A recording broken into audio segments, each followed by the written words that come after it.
Hermanos, buenos días a todos, gracias y paz, feliz día del Señor. Seguimos entonces adorando a nuestro Dios con la enseñanza de su palabra. Hoy tenemos también Santa Cena, así que de antemano, todos aquellos que son miembros de la iglesia, y también si no es miembro de esta iglesia, pero ha sido bautizado, arrepentimiento, y es miembro de otra iglesia, también está invitado a participar con nosotros en la Santa Cena.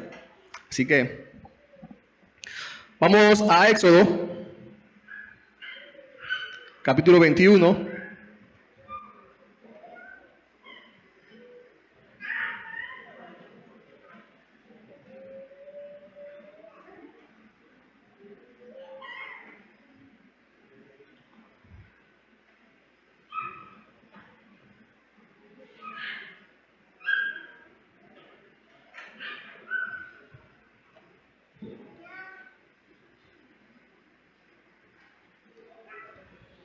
Y vamos a llegar hasta el versículo 11 el día de hoy.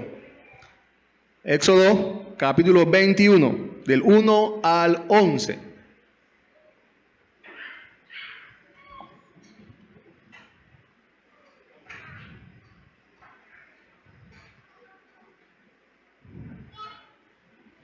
Dice así, me siguen con sus ojos, mente y corazón.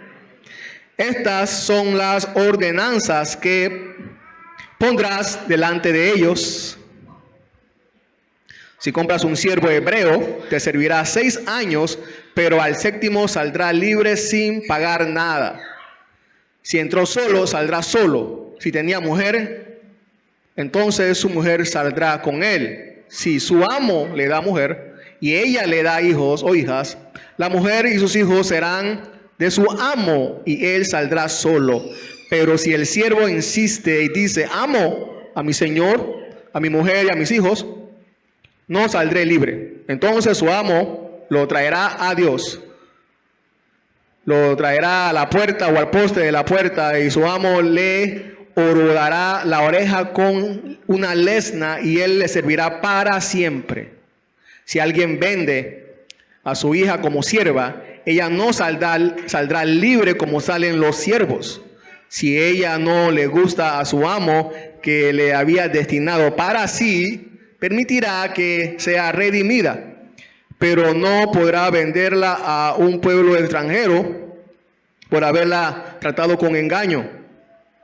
Si la destina para su hijo, la tratará conforme a la costumbre de las hijas. Si toma para sí otra mujer, no disminuirá a la primera su alimento, ni su ropa, ni sus derechos conyugales. Y si no hace para ella estas 3 cosas, entonces ella saldrá libre sin pagar nada. Bien, como hemos estado viendo la última vez, el domingo pasado, concluimos, según nuestra división, el capítulo 20, hablando acerca de la gracia que Dios también le recordó al pueblo de Israel que podían experimentar si obedecían sus leyes, su gracia.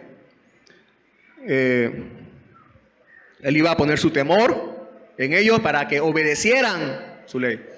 Y también podían encontrar gracia al presentar el sacrificio debido. Pero ahora entonces vamos a entrar a esta sección, y el título de hoy es Sirviendo a la Justicia. Sirviendo a la Justicia.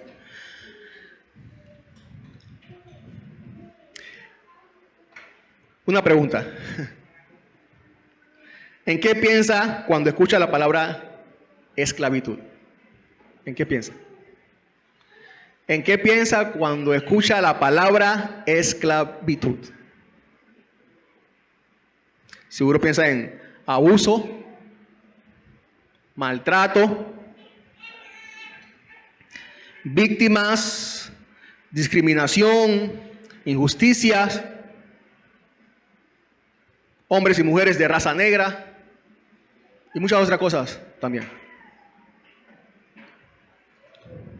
Pensamos en un señor tirano abusando de un hombre o una mujer que llama a su esclavo, explotándolo, forzándolos a trabajar inhumanamente, tratándolo peor que un animal. Eso es lo que pensamos cuando escuchamos la palabra esclavo o esclavitud. Pero si nosotros vamos a leer y a estudiar, si nos acercamos a estas leyes como acabamos de leer, con esto en mente, vamos a terminar distorsionando la Biblia y los mandamientos de Dios. Ya que también este es uno de los textos de la Biblia, una de las porciones de la Biblia preferidos de los que no creen en Dios para criticar la Biblia, para condenar a los cristianos y la Biblia y al Dios de la Biblia. Tenemos que tomar en consideración varias cosas, varias verdades. Tenemos que ser conscientes de que vivimos, antes de entrar a explicar este texto y sus aplicaciones, tenemos que tener algunas cosas en nuestras mentes. Tenemos que ser conscientes de que vivimos en un contexto diferente hoy día. El mundo hoy día es otro. En ese momento, ustedes recordarán y estarán de acuerdo, en ese momento del mundo y por muchos cientos de años, lo normal, algo frecuente del día a día por todo el mundo eran las guerras y las invasiones. Esa era una forma en que el pecado se mostraba por todo el mundo. Las naciones se invadían unas a otras y la que ganaba la guerra sometía a la otra. Así era el mundo.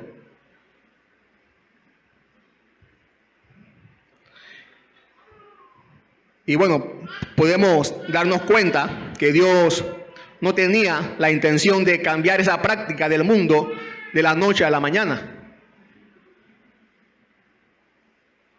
Según la soberanía de Dios, esta práctica ha cambiado con el pasar de muchos años. Hasta hoy. ¿Por qué pensamos que la esclavitud siempre fue algo inhumano? Otra pregunta. ¿Por qué pensamos que la esclavitud, en cualquier forma, en cualquier lugar, siempre fue algo inhumano? ¿Por qué? ¿Por qué pensamos así? Bueno, siempre pensamos siempre nos quedamos con las cosas malas en nuestra mente. Hay ejemplos en la Biblia de esclavos. Ustedes pueden recordar en estos momentos, en estos instantes, que hay ejemplos en la Biblia de esclavos que gozaron de una posición privilegiada que usted y yo quisiéramos tener. Bueno, por lo menos yo, no sé usted, pero yo sí quisiera tener esa posición de esos esclavos. Por ejemplo, el esclavo de Abraham, ¿se acuerdan? ¿Se acuerdan del esclavo de Abraham? Aunque la Biblia no nos dice mucho sobre la relación entre ellos dos, pero lo que se nos cuenta, o lo muy poco que se nos cuenta de la relación entre Abraham y su esclavo, es suficiente para entender que tenían una muy buena relación de confianza.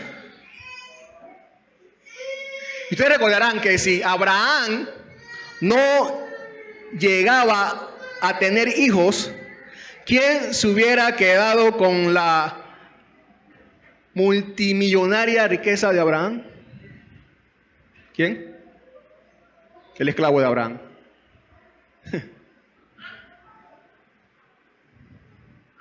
Otro ejemplo, más adelante, ¿quién es? De esclavo. José. ¿Se acuerdan de José? A la posición que llegó José como esclavo. ¿Quién no hubiera querido, bueno, por lo menos yo, la posición de José en la casa de Potifar cuando todo iba bien? ser un esclavo como él.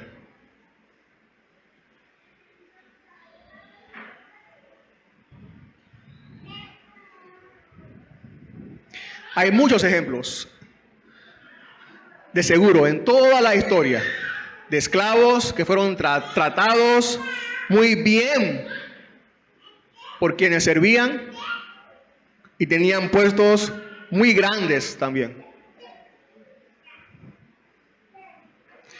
Pero mientras tanto, entonces estudiamos las leyes de la esclavitud.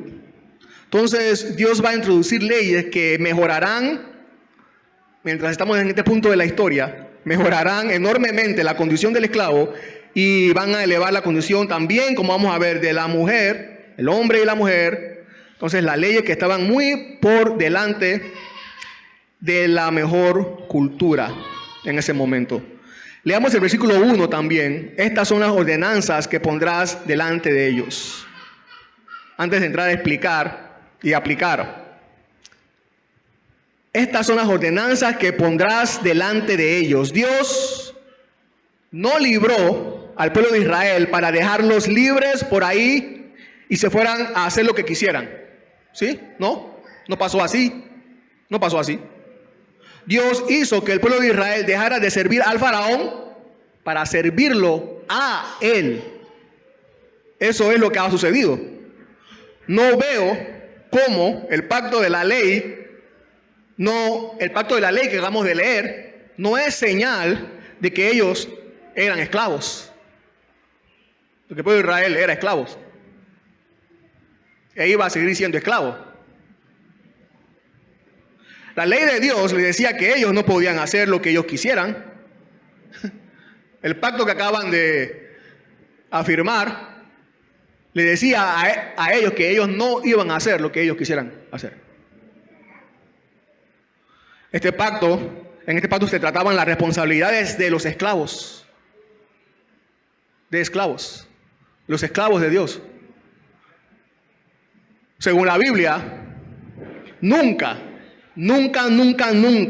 ningún ser humano deja de ser siervo de alguien. Nunca, ningún ser humano. O sirves al pecado o sirves a Dios. O eres esclavo del pecado o eres esclavo de Cristo. En Romanos 6:17 dice: pero gracias a Dios que aunque ustedes eran esclavos del pecado e hicieron obedientes, eran esclavos del pecado, dice. Nosotros éramos esclavos del pecado. Se hicieron obedientes de corazón a aquella forma de doctrina a la que fueron entregados. Y habiendo sido libertados del pecado, ustedes se han hecho siervos, esclavos de la justicia. Nosotros éramos siervos del pecado, ahora somos siervos de Cristo. Según nuestra definición de libertad es según la definición de libertad del ser humano, ¿no? Es no rendirle cuenta a nadie. Solamente a mí mismo y yo me sirvo a mí, a nadie más. Eso es libertad, según la definición de la sociedad y del ser humano. Bueno, eso no es lo que la Biblia nos enseña con respecto a nuestra relación con Jesucristo. No es así. Las personas piensan que ser libre es hacer lo que yo quiera, donde quiera, cuando quiera, como quiera. Pero la Biblia enseña que hacer lo que yo quiera, cuando quiera, donde yo quiera, no es libertad, sino que es esclavitud de mis deseos pecaminosos. Esclavitud de mis deseos, a mis deseos pecaminosos. Y esa es la peor esclavitud que existe y que existirá. Esa es la peor esclavitud. El pueblo de Israel viene de una horrenda esclavitud y de una injusta servidumbre. Y ellos no eran de raza negra. Y ahora, para ser siervos de Dios. Pero ahora sería una servidumbre diferente. Sin duda, la esclavitud practicada por ellos sería muy diferente a la que ellos recibieron del faraón. En el Israel de Dios se trata con justicia a los súbditos de Dios. Con justicia. Esta es una de las razones del por qué Dios no anula la práctica de la esclavitud, sino que la regula según su justicia, para que pudiéramos aprender y experimentar su justicia. Dice un comentarista, un pastor llamado Adam Clark, con respecto a esta porción: hay tanto sentido común, sentimiento, humanidad, equidad y justicia en las siguientes leyes, que no pueden sino ser admiradas por todo lector inteligente y son tan claras que requieren muy poco comentario. Otro también, llamado John Hill, dice: las leyes judiciales relativas al estado civil del pueblo de Israel, llamadas así porque están fundadas en la justicia y equidad, y son conformes al juicio de Dios, cuyo juicio es conforme a la verdad. Estas leyes, estas ordenanzas, estos juicios que ahora Dios le va a dar al pueblo de Israel. Y específicamente para regular la esclavitud.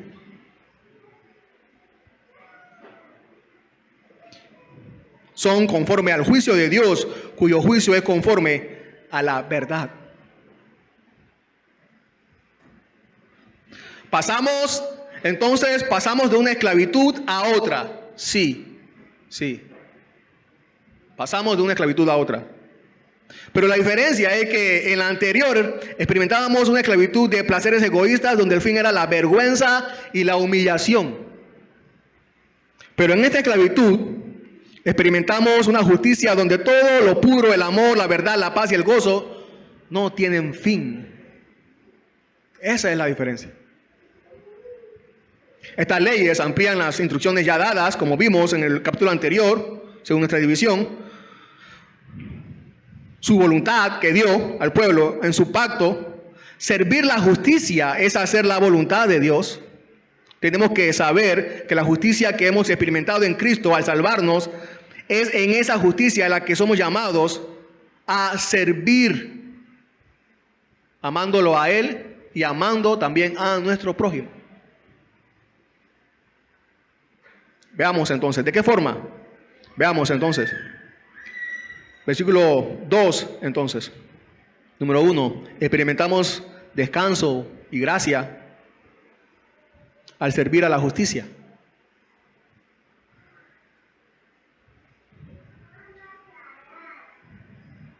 Según sus juicios y su justicia. Si compras un siervo hebreo, te servirá 6 años, pero al 7º saldrá libre sin pagar nada. Si compras un siervo hebreo. Y esta acción, estas palabras de si compras un siervo, ustedes ya leímos que se repiten en el versículo 7, donde dice: si alguien vende a su hija como sierva, si alguien. O sea, esta frase nos indica que no todos tenían esta práctica, ni que era una práctica frecuente. Si alguien. Así dice. No dice ya que van a comprar o ya que deben comprar, sino si alguien. Una de las razones por las que las personas adquirían esclavos, había 2 razones mayormente. Era porque las personas habían llegado a tal pobreza que preferían trabajar como esclavos, a hacerse esclavos para tener que comer y tener dónde vivir. También la otra forma era para pagar una deuda. De la misma manera se vendían también los hijos. Bueno, o también se siguen vendiendo en unas partes del día de hoy.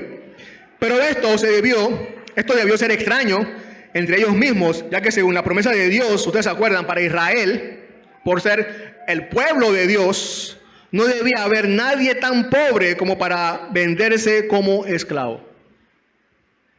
Eso no debía suceder. solamente por la soberanía de Dios. Dios aquí está regulando esta práctica entre ellos. Si compras un siervo hebreo, entre ellos. Aunque esta persona podría verse obligada a venderse a sí misma o a su familia en esclavitud como pago de una deuda o por pobreza, seguía reteniendo el derecho como parte del pueblo de Dios y no podía ser mantenido ni mantenida en servidumbre perpetua. Debía ser librado o librada de la esclavitud y de la deuda después de 6 años. 6 años. 6 años de trabajo. Y esto no es lo primero, aquí no es la primera vez que vemos esto. Por ejemplo, se acordarán de Jacob, que él trabajó 7 años. El esclavo aquí en este versículo debía trabajar 6 años y después quedar libre en el 7º año. También lo vemos. Esa práctica ya había estado en la tierra este tiempo. Esto de 6 días trabajarás y el 7º descansarás. Jacob trabajó 14 años, 7 y 7. Por ley de Raquel. Ese era el tiempo para estar bajo el dominio de otro. Allá en Génesis 30, versículo 29, leemos: pero Jacob respondió: tú sabes cómo te he servido y cómo le ha ido a tu ganado conmigo. Esa palabra servido es la misma palabra que se usa acá en el versículo 2 de Éxodo 21, donde dice siervo o esclavo. Es la misma palabra. La misma palabra. Así que Jacob, podemos decir sin dudar lo que Jacob se había convertido él mismo en esclavo de Labán. Él era un esclavo. Pero para ampliar esta ley, leamos Deuteronomio 15:2, que dice: si un hermano tuyo, hebreo o hebrea, te es vendido, te servirá por 6 años, pero el 7º año lo pondrás en libertad. Y cuando lo dejes libre, no lo enviarás con las manos vacías.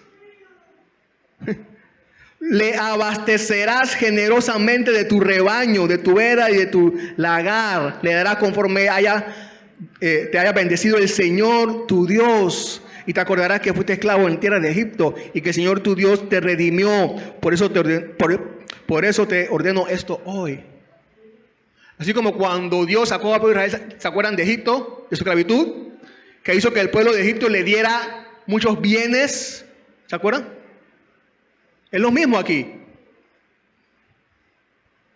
No solamente debían dejarlo libre el 7º año, también tenían que, el Señor, el amo, tenía que proveerle de cosas materiales.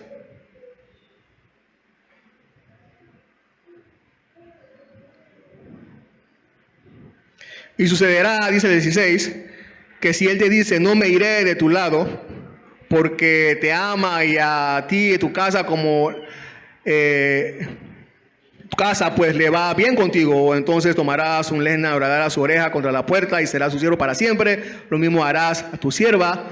No te parezca duro cuando le dejes en libertad, porque se ha dado 6 años con el doble del servicio de un jornalero. El Señor tu Dios te bendecirá en todo lo que hagas. 6 años trabajando, el siguiente año, el 7º, entonces quedaría libre.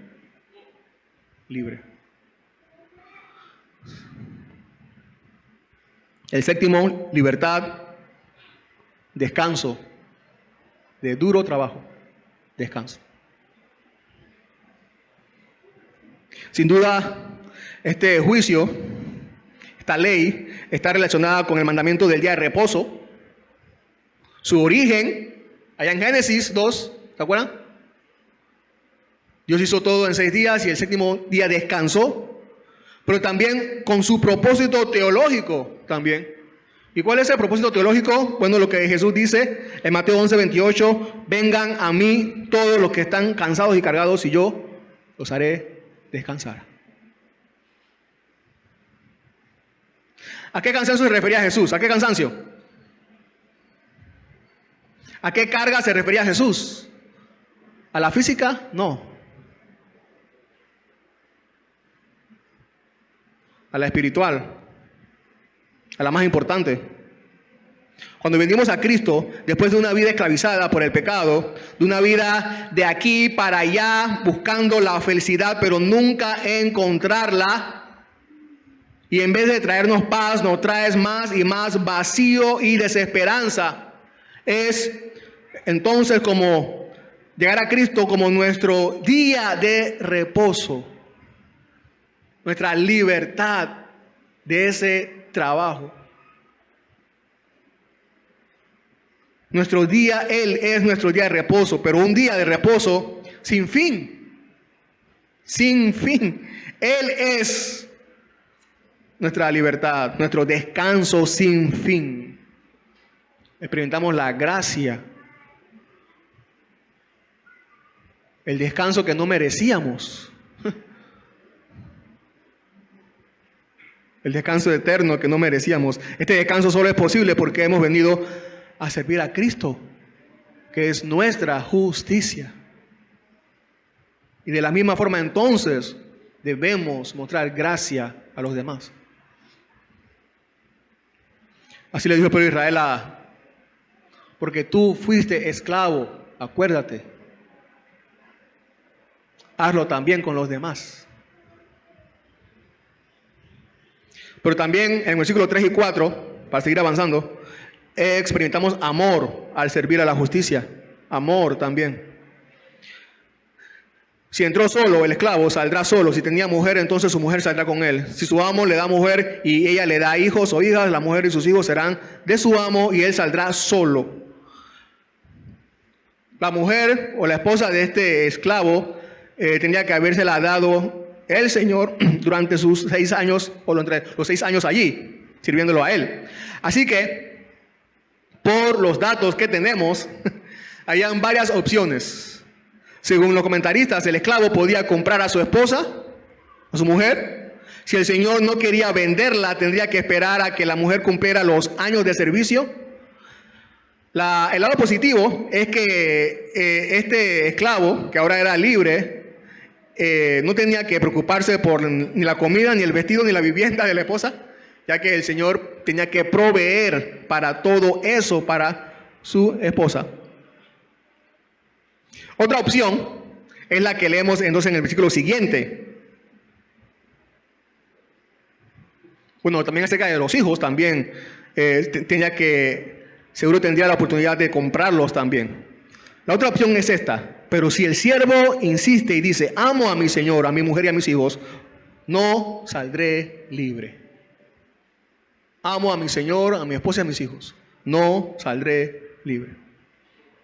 Hay un siervo que no quiere aceptar irse, su libertad. No quiere. Dijo, amo a mi señor. Amo a mi señor.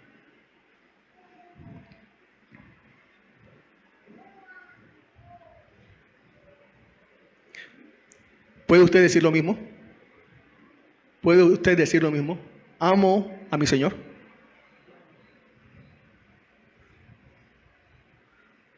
El esclavo, fíjense que no dice, no quiero irme porque amo las cosas que tengo aquí. No dice eso. Este esclavo no dice eso. Amo porque tú me das muchas cosas buenas para mí y puedo disfrutarlas.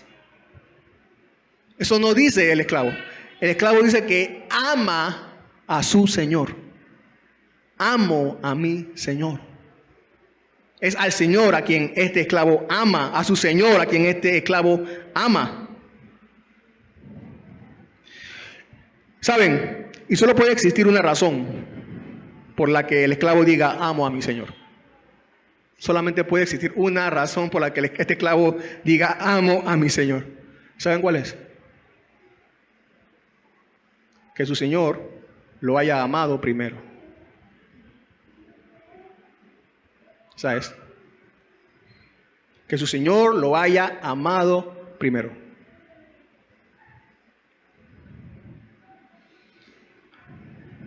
Amo a mi Señor. No quiero realizar mis planes. Quiero trabajar para ti. No quiero vivir mi vida. Quiero vivir para ti. No quiero estar en otro lugar. Quiero estar contigo. No quiero ser de nadie más. No quiero ser ni de mí mismo. Quiero ser tuyo. Te amo a ti. Amo a mi Señor. ¿Podrías decir lo mismo tú? Amo a mi Señor. Quiero ser tu esclavo para siempre.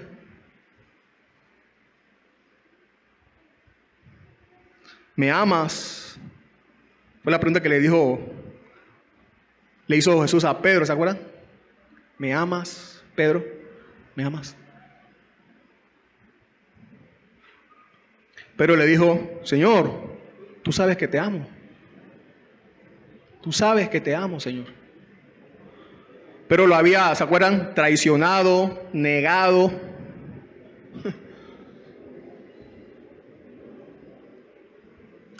Señor, es cierto, soy el peor de tus discípulos. Soy el peor de tus discípulos, Señor. Pero tú sabes que te amo, Señor. Amo a mi Señor. No me deseches de ti. Mi vida es tuya. Haz con ella lo que quieras.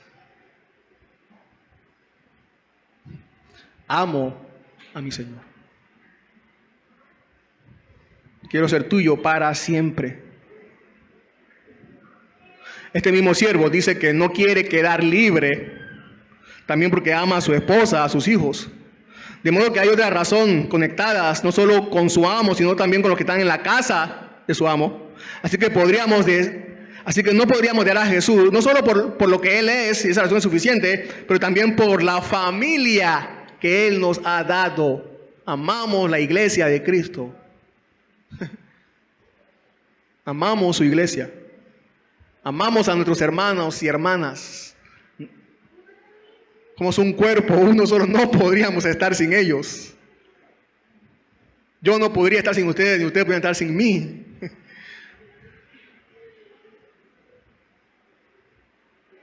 Amor, experimentamos amor aquí.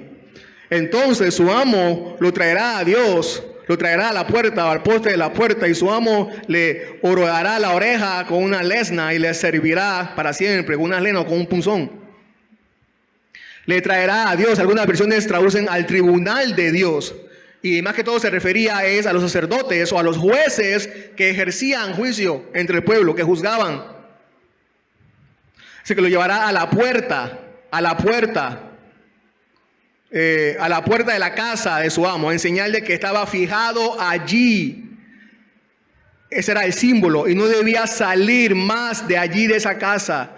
Representaba la obligación perpetua del siervo de permanecer en esa casa, allí. ¿Y por qué la oreja? Porque entonces tendría que escuchar para siempre y obedecer las órdenes de su amo. Ese era el simbolismo de eso. Nosotros podemos mencionar algunas marcas, que la Biblia enseña con respecto, por lo que podemos reconocer a todo cristiano, o según la Biblia. Pero hay una que duele, hay una marca que duele, que solamente quiero mencionar aquí. Hay una que duele, y esa es la marca de la obediencia, precisamente esta, la marca de la obediencia. Esa es la marca que duele. Salmo 51, 17 dice, los sacrificios de Dios son el espíritu contrito. Los sacrificios que Dios quiere. Esa palabra sacrificio implica dolor, muerte. Dice Matthew Henry con respecto a este versículo, dice, esto es un corazón tierno y dócil a la palabra de Dios. Sacrificio. La obediencia a Dios. Lo amamos. y queremos obedecer y lo obedecemos, pero duele.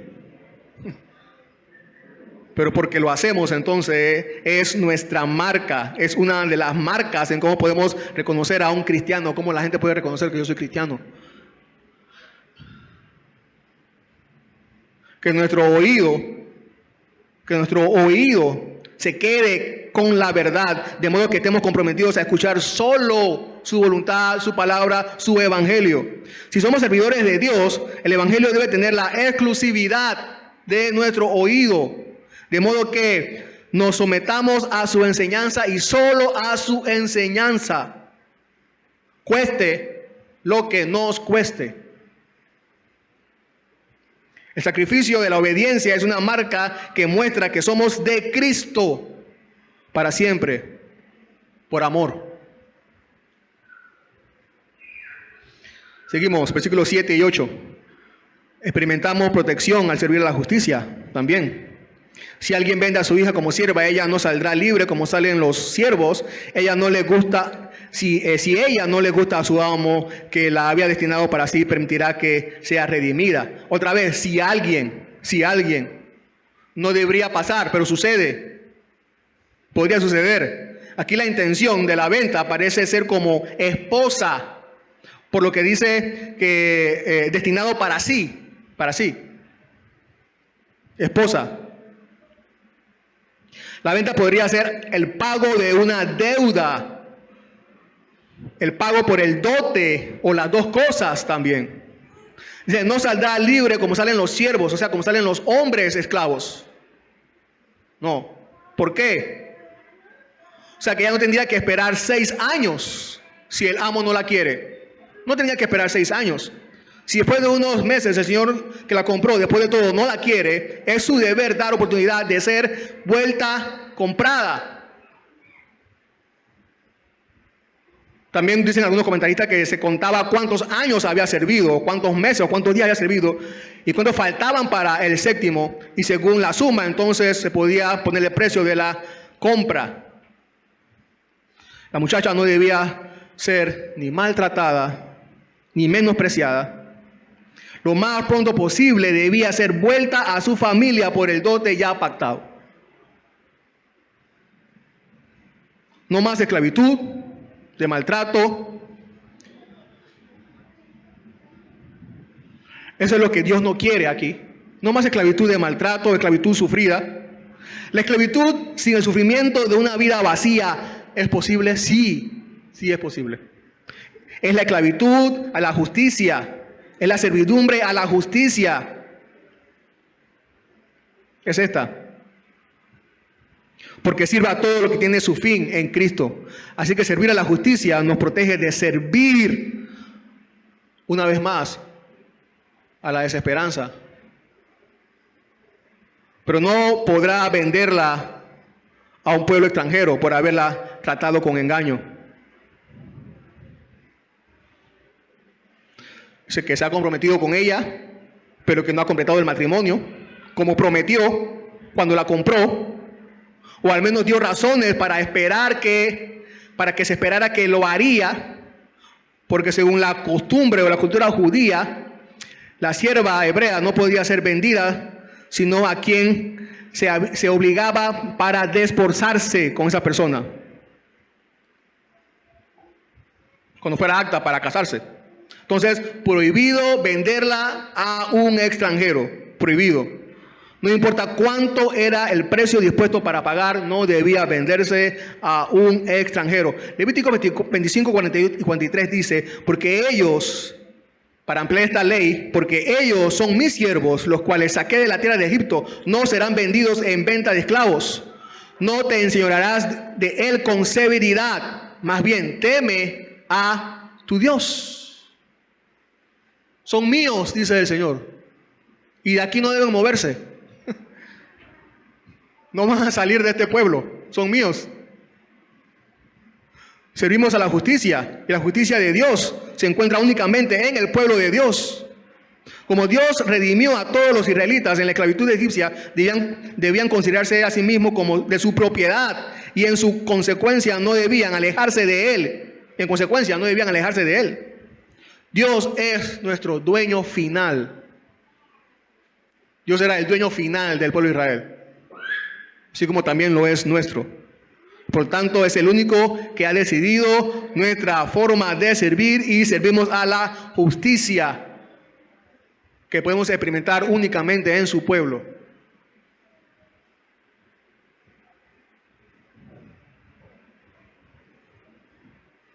Él ha decidido nuestro campo de servicio.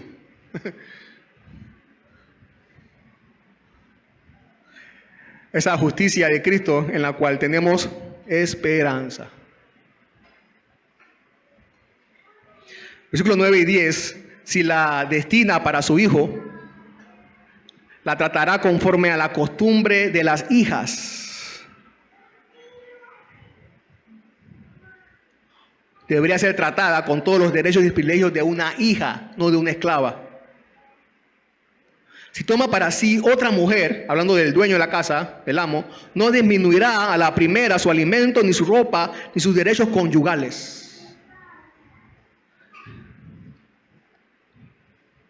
Está hablando aquí entonces la ley para referirse a si un hombre tomaba más de una esposa o si el Señor tomaba más de una esposa, más de una mujer. Eso tampoco era muy frecuente. Nos podemos acordar de Jacob. ¿Se acuerdan de Jacob, que tenía 2 esposas? Pero ¿se acuerdan que Jacob no quería tener 2 esposas?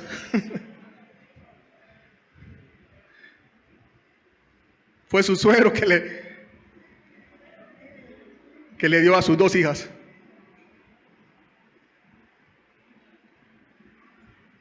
Y aquí Dios pone un tope, un gran obstáculo para tener esta práctica de más de una esposa. No disminuirá a la primera su alimento, ni su ropa, ni sus derechos conyugales. Todas las mujeres debían ser tratadas de la misma forma, tener lo mismo. Si le iba a dar a una $20, tiene que darle a todas las demás $20 también. Ahora, una buena pregunta sería, yo sé que ustedes se están preguntando en este momento, se están haciendo esta pregunta. ¿Por qué Dios no simplemente prohibió tener más de una esposa? Al fin y al cabo, ¿no es eso lo que enseña Génesis desde el principio? ¿Por qué aquí Dios no aprovechó para dar la ley de que solamente un hombre podía tener una esposa? Simplemente no se puede y ya. ¿Por qué parece permitir tener más de una esposa?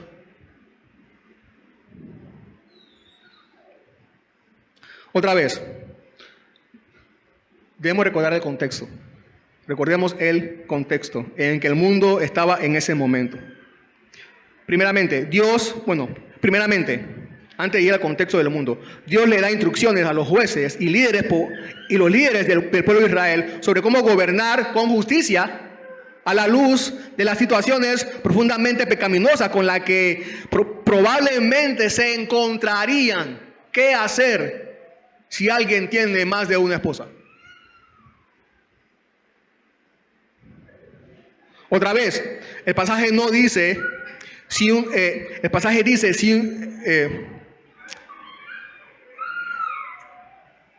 si un hombre tiene 2 mujeres. No dice ya que un hombre puede tener 2 mujeres. No dice eso. Segundo, siempre ha habido, para entrar en el contexto del mundo, siempre ha habido más mujeres que hombres en el mundo. ¿Y eso debido a qué? Uno de los factores principales que ha contribuido a esto ha sido las guerras que decía al principio. Las guerras. Lo cual era algo frecuente en el mundo. Miles y miles y miles de hombres morían frecuentemente por las guerras que había. Los trabajos principales que daban sustento a una familia eran trabajos pesados. No había trabajos de oficina como hoy, donde uno sentado puede ganar, sentado en el sofá de su casa puede ganar cientos de dólares. No había ese tipo de trabajos. No había trabajos de oficina ni trabajos con gran remuneración que se pueden hacer desde casa con una computadora o un celular. Así que todo esto y más hacía que las mujeres dependieran de sus padres, hermanos y esposos para su provisión y protección.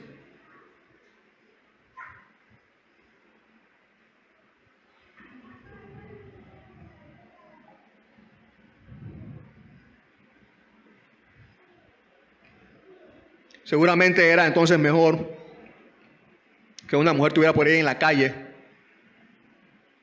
pidiendo limosna. Era mejor que estuviera en una casa con otras mujeres, sostenida por un mismo hombre. La voluntad de Dios desde el principio es una mujer para un hombre y viceversa. Eso lo vemos en la Biblia. ¿Por qué? ¿Por qué es así la voluntad de Dios? ¿Por qué? Porque Él ha dado a su Hijo una sola iglesia, un solo pueblo. Por eso Dios reclama protección y sustento para cada mujer, como lo está haciendo aquí, porque eso es lo que Él hace con nosotros, su iglesia. Como dice el apóstol Pablo en Efesios 5. Versículo 11, para terminar. También experimentamos justicia al servir a la justicia. Justicia al servir a la justicia. Y si no hace por ella estas tres cosas, entonces ella saldrá libre sin pagar nada. Sin pagar nada. Nadie tendrá que pagar nada por ella, ni un centavo. Eso es lo justo. Eso es lo justo. En la esclavitud que ellos experimentaron allá en Egipto no había ninguna clase de justicia para ellos, pero ellos debían ser diferentes. Así que la justicia es posible. Ahora lo pueden ver, lo pueden experimentar y dar. Nosotros lo podemos ver, tenemos esperanza. La justicia en este mundo es algo que no experimentamos para nada como quisiéramos experimentarla. Pero en el reino de Dios debe ser, en el reino de Dios, dentro del pueblo de Dios debe ser algo, una práctica diaria. Estamos, hermanos, hermanas, estamos destinados a vivir una vida según la voluntad de Dios. Nosotros como pueblo de Dios, tan santa, tan celestial, una vida que marque de tal manera nuestra conexión con el nuevo cielo y la nueva tierra. Aún aquí en este mundo. Nuestra meta más elevada en este mundo entonces solo puede ser la justicia que vivimos en Cristo.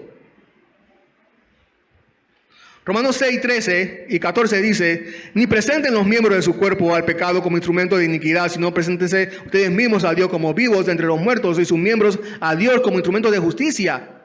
Como instrumentos de justicia. Porque el pecado no tendrá dominio sobre ustedes, pues no están bajo la ley, sino bajo la gracia. Eso es lo mismo que estaban experimentando el pueblo de Israel, o que iban a experimentar cuando entraran en la tierra prometida. En algún momento usamos nuestras manos para la injusticia y la vergüenza.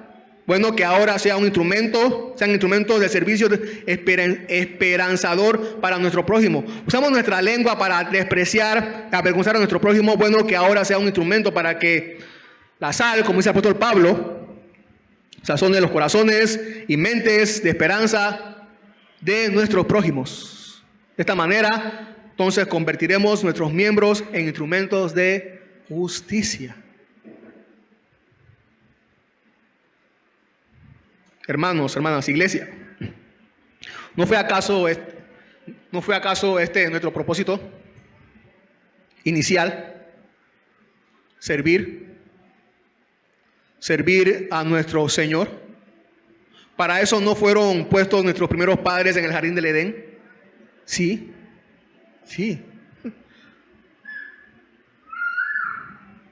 Por su gracia hemos vuelto nosotros ahora. Hemos vuelto por su gracia al propósito por el cual fuimos creados. Servir a Dios y su justicia. Dispongamos nuestra alma, cuerpo al servicio de nuestro Hacedor, Libertador y Señor. Ofrezcámosle cada día nuestras manos, pies, mentes y corazones para promover su santa justicia. Oremos.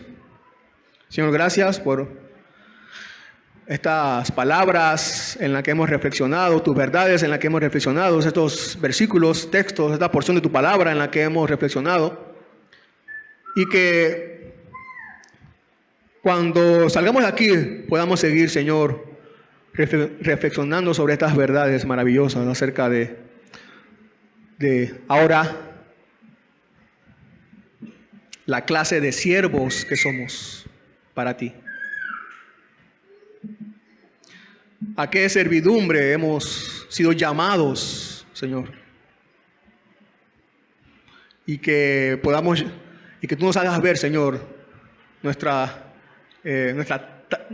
cuán importante es nuestra tarea, nuestro servicio los unos para con los otros. Gracias, Señor, por todo lo que tú nos das. Y el privilegio de poder servirte y ser instrumentos, Señor, de justicia para ti. Amén.